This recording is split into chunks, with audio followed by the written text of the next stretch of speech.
तो दोस्तों आप देखिए, जितना अभी तक आप लोगों ने वीडियो देखा था उतना तक तो ठीक था। लेकिन अब क्या है, अब वो मैटर है जिसमें अगर आपने ध्यान नहीं दिया तो फिर गया, तो फिर नहीं समझ पाओगे आप। ये बहुत ही इम्पोर्टेंट लाइन है। अभी तक जो आप देख रहे थे, जो आप समझ रहे थे, वो बेसिक था। अब उससे हम एक स्टेप आगे हैं। अगर इसको आपने नहीं समझा तो आप समझ जाइए कि जो इससे पहले समझे थे उससे आप आगे नहीं बढ़ पा रहे। इसलिए अगर आगे बढ़ना है, एक स्टेप आगे बढ़ना है, तो इस वीडियो को आपको बिना स्किप किए पूरा देखना भी है और स्टेप बाय स्टेप आपको समझना है।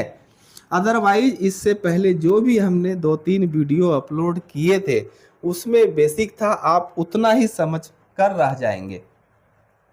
तो अब हम काफ़ी इम्पोर्टेंट बात हम बताने वाले हैं कि अगर आपका 60 डायमीटर आपका यहाँ पे है और 2 mm की दूरी पर से हमने यहाँ पे एक्स वाई का कोऑर्डिनेट लिया था। मीन्स मेरा कहने का मतलब ये है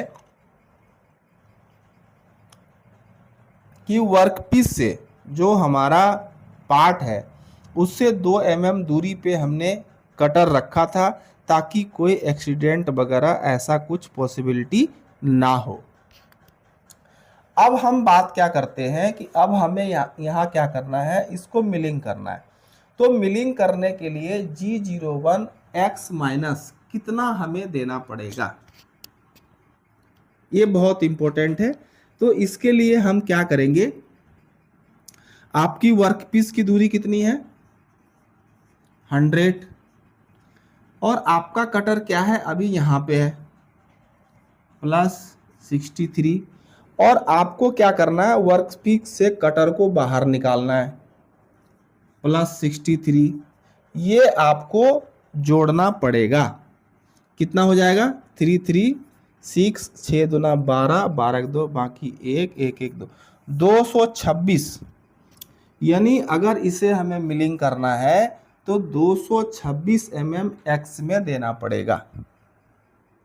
वो इसलिए देना पड़ेगा कि 63 डायमीटर तो हमने कंपोनेंट से बाहर ही रखा हुआ है और जब हम मिलिंग करते हुए इसको पूरा मिलिंग करेंगे तो इस कटर को एग्जिट करना पड़ेगा, पूरा वर्कपीस पे बिल्कुल भी ना रहे। तो आपका 226 mm आ रहा है। फिर इसमें हमें 2 mm तो यहाँ हमारा एक्स्ट्रा हमने बाहर निकाल के जो रखा हुआ था वो हमें यहाँ पे जोड़ना पड़ेगा और 2 से 3 mm एक्स्ट्रा हमें एग्जिट पे भी निकालना पड़ेगा। तो 2 mm हमें यहाँ भी जोड़ना पड़ेगा। तो अब कितना हो गया, तो इसमें हो जाएगा 2 2 4 6 4 10 के 0 बाकी 1 230 mm जो आपकी लेंथ निकल रही है वो 230 mm हमें यहाँ एक्स में देना पड़ेगा। कितना देना पड़ेगा 230 mm। तब जाकर के अब आपका क्या हुआ कि एक बार आपने Z0 पे, यहाँ जो हमारा Z0 था, Z0 पे हमने एक बार इसे पूरा क्लियर कर दिया है इस वाले प्रोग्राम के साथ में। ठीक है, अब बात है कि जैसे कि हमने यहाँ पे से क्लियर कर दिया, अब अभी पहले हमारा कटर यहाँ पे था, ये हमारा है एंट्री। अब कटर हमारा यहाँ पे आ गया, ये हो गया एग्जिट।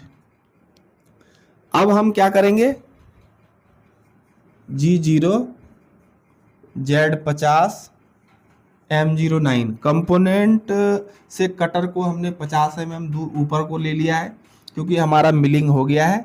अब हम यहाँ क्या करेंगे, हम यहीं से भी हम रेफरेंस ले सकते हैं। G0 G91 G28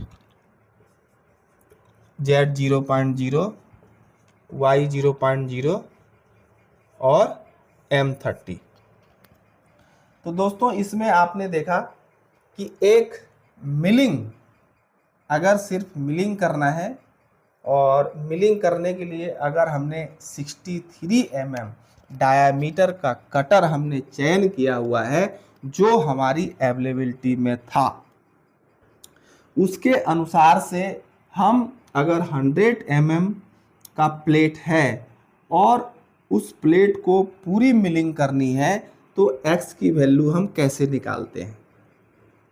ठीक है, तो इस प्रकार से हम कोऑर्डिनेट निकाल करके हम लोग प्रोग्राम बनाते हैं।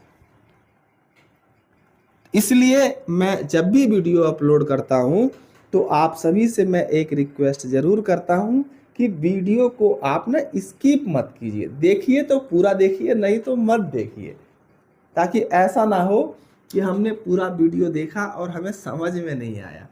ठीक है।